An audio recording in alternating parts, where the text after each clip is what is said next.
അപ്പോൾ നമ്മുടെ സീത മംഗളത്തിനുള്ള ഒരുക്കങ്ങളുമായി നിൽക്കുകയാണ്. അവളെ പരിചാരികമാരും അമ്മമാരും കൂടെ നന്നായി ചമയിക്കുകയാണ്.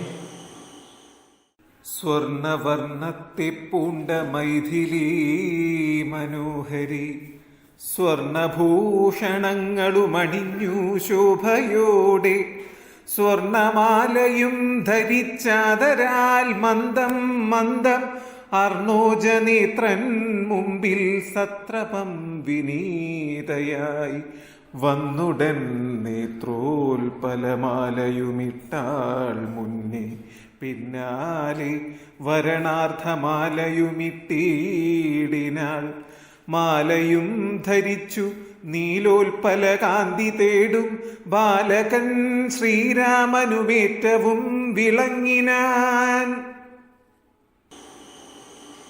ഇപ്പോൾ സീത സുന്ദരിയായി മാറിയിരിക്കുന്നു.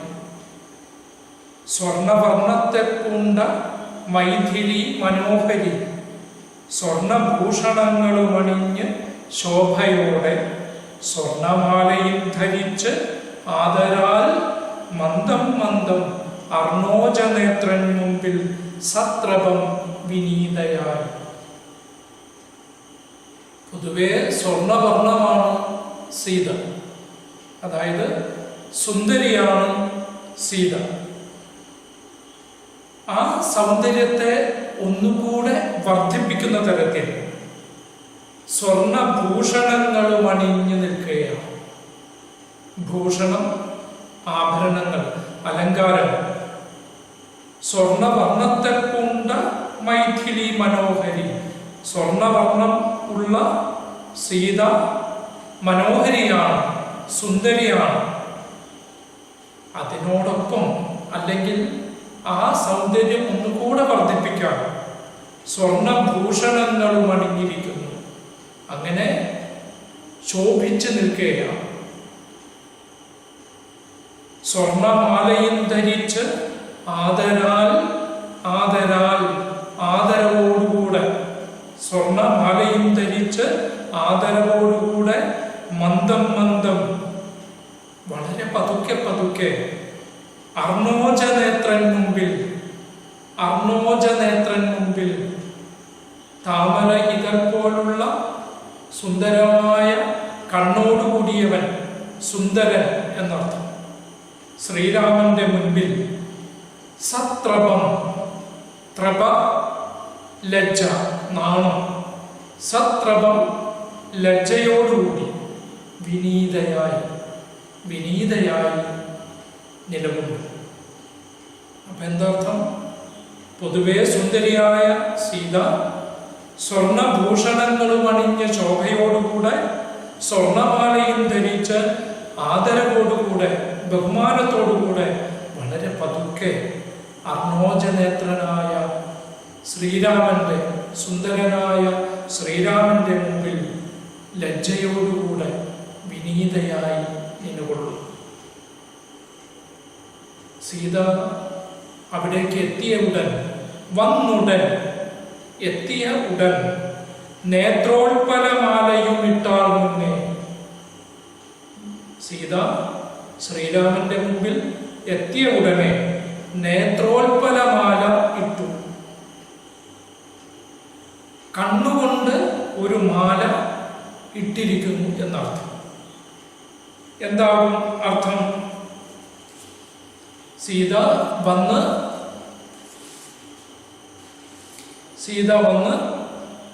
ആദ്യം ശ്രീരാമനെ ഒന്ന് നോക്കി എന്നർത്ഥം. വന്നുടൻ സീത ഇത്രയും സൗന്ദര്യവതിയായി അവിടെ എത്തിയതിനു ശേഷം ശ്രീരാമനെ വന്ന് ഒന്ന് നോക്കി എന്നർത്ഥം. അതിനാണ് ഇവിടെ ഒരു ഉപമ ചേർത്തിരിക്കുന്നത്. എന്താ ഉപമ? നേത്രോൽപലമാലയിട്ടാൾ, കണ്ണുകൊണ്ട് ഒരു മാല ഇട്ടു എന്നർത്ഥം.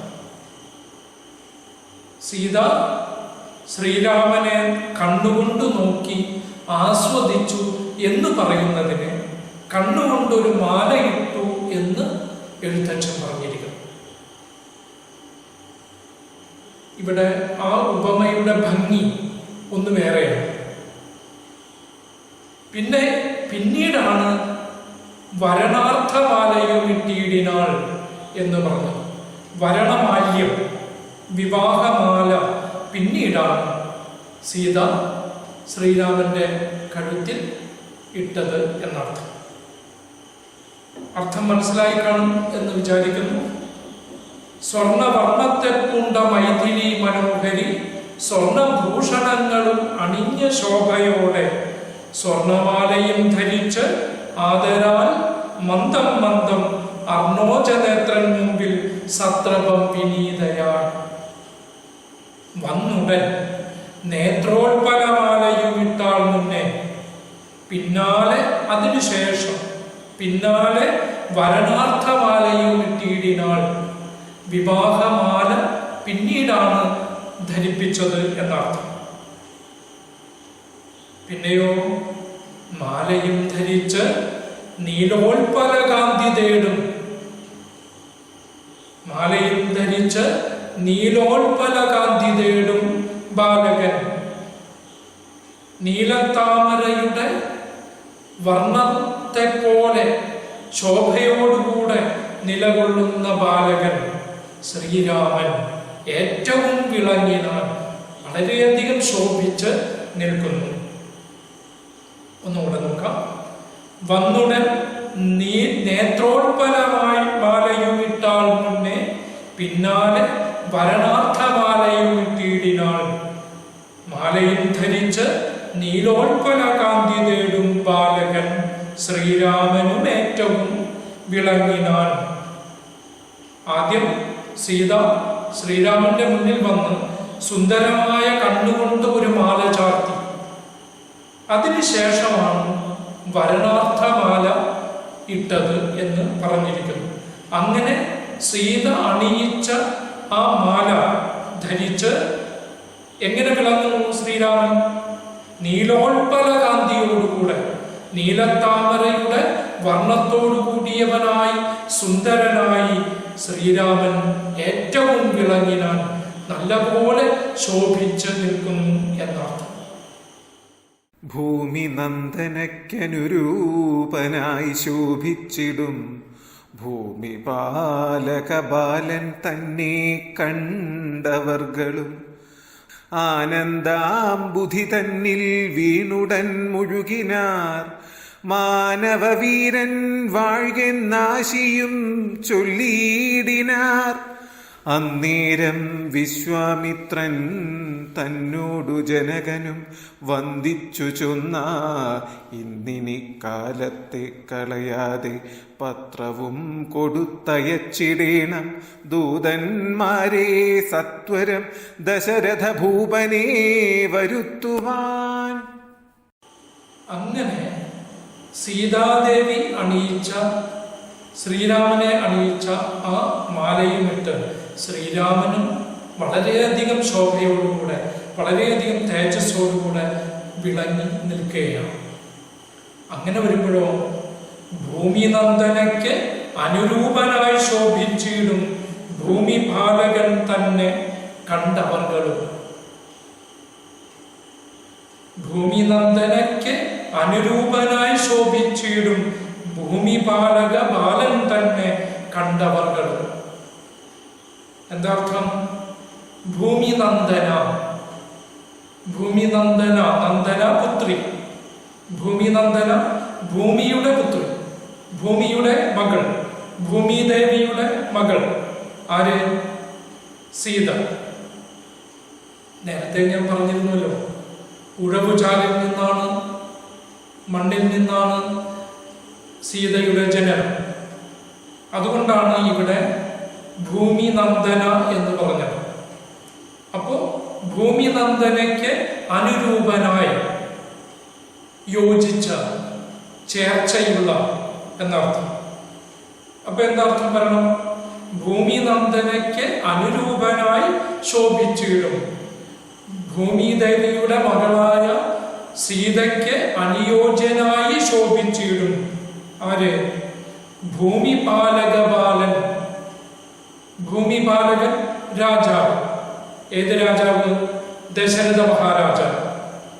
ദശരഥ മഹാരാജാവിന്റെ മകനായ ബാലൻ, മകനായ ശ്രീരാമനെ കണ്ടവர்களுം എല്ലാവരും കാണുകയാണ്.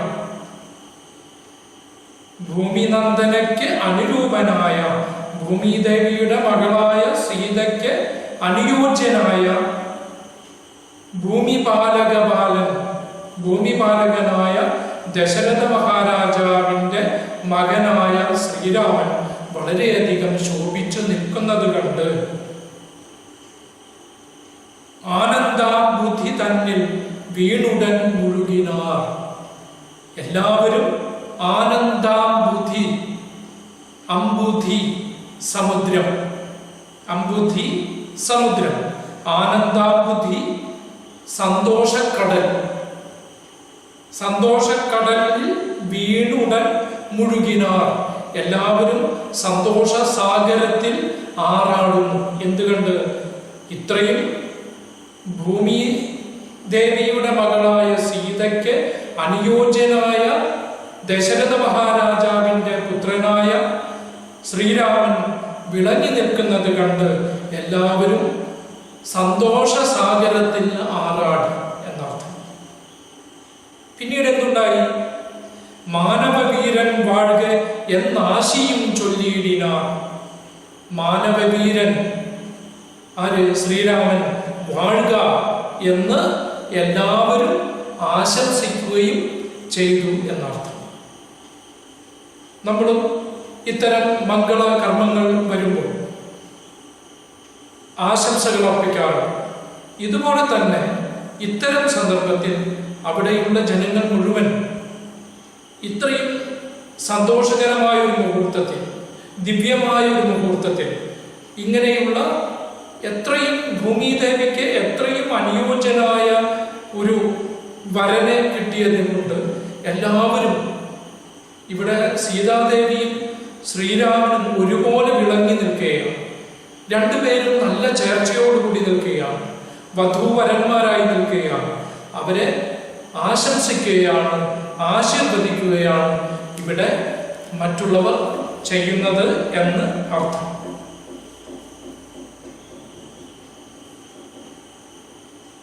അന്നേരം വിശ്വാമിത്രൻ തന്നോടു ജനകനും, ആ സമയത്ത് വിശ്വാമിത്ര മഹർഷി തന്നോടു ജനകനും വന്ദിച്ചു ചൊന്നാൻ.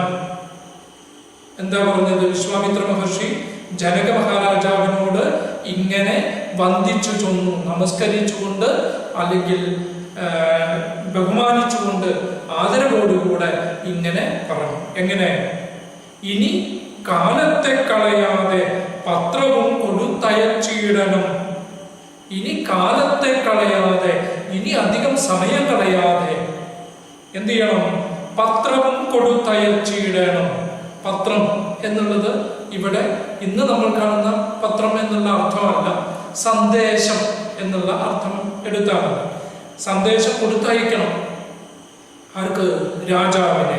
പത്രവും കൊടുത്തയച്ചിടണം. ആരുടെ വശം? ദൂതന്മാരെ. ദൂതന്മാർ വശം സന്ദേശം കൊടുത്തയക്കണം. സത്വരം, പെട്ടെന്ന്, സത്വരം, പെട്ടെന്ന് ദശരഥ ഭൂപനെ വരുത്തുവാൻ, ദശരഥ മഹാരാജാവിനെ വരുത്തുന്നതിന് വേണ്ടി എത്രയും പെട്ടെന്ന്, ഇനി അധികം താമസിക്കാതെ തന്നെ ദൂതന്മാർ വശം സന്ദേശം കൊടുത്തയക്കണം. വിശ്വാമിത്രൻ ജനക മഹാരാജാവിനോട് പറയും. കാര്യങ്ങൾ ഇങ്ങനെയെല്ലാം ആയ സ്ഥിതിക്ക് മംഗളം നടക്കുന്ന ഈ ശുഭമുഹൂർത്തത്തിൽ എത്രയും പെട്ടെന്ന് ദശരഥ മഹാരാജാവിനെ ദൂതന്മാർ വശം സന്ദേശം കൊടുത്തയക്കണം, ഈ വിവരം അറിയിക്കണം. എത്രയും പെട്ടെന്ന് ദശരഥ മഹാരാജാവിനെ ഇങ്ങോട്ട് വരുത്തണം എന്ന് പറയാൻ വേണ്ടി ശ്രമിക്കുകയാണ് ഇവിടെ ചെയ്യുന്നത്. ഇത്രയും മനസ്സിലായി കാണും എന്ന് ഞാൻ വിചാരിക്കുന്നു. ഇത്രയുമാണ് നമ്മുടെ സീതാ സ്വയംവരം എന്ന പാഠഭാഗം ഉള്ളത്. എഴുത്തച്ഛൻ്റെ വർണ്ണനകളും അതുപോലെ തന്നെ രചനാ സവിശേഷതകളും ഒക്കെ ഈ പാഠഭാഗത്ത് വളരെ ഭംഗിയായി നിഴലിക്കുന്നുണ്ട്. അത് അടുത്ത ക്ലാസ്സിൽ അത്തരം കാര്യങ്ങളെക്കുറിച്ച് നമുക്ക് ചർച്ച ചെയ്യാം. ഇപ്പോൾ ഈ പാഠഭാഗം ഇങ്ങനെ അവസാനിപ്പിക്കാം.